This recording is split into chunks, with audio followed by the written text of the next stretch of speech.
ఏ క్షేత్రాలనైతే పూజిస్తున్నామో అన్ని పీఠాలు కూడాను శంకరాచార్యుల వారిచే స్థాపించబడినటువంటివి. విశేషంగా శైవ క్షేత్రాలు.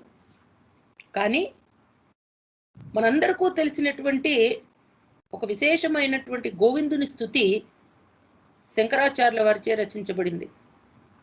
272 గ్రంథాలు రాశాడు ఆయన. బ్రహ్మసూత్ర భాష్యం, ఉపనిషద్ భాష్యం, గీతా భాష్యం, విష్ణు సహస్రనామ భాష్యం, సనత్సు జాతీయ భాష్యం, హస్తామలక భాష్యం, లలితా త్రిశతి, వివేక చూడామణి, ప్రబోధ సుధాకరము, ఉపదేశ సాహస్రి, కనకధారాస్తవం, సౌందర్యలహరి, ఏది చెప్పలేదు స్వామి. అత్యంత వైరాగ్యవత సమాధి. అందుకే వైరాగ్యమే సర్వోత్కృష్ట సాధనంట ఆది శంకరాచార్యుల వారు అంటారు. మాతాజీ అప్పుడు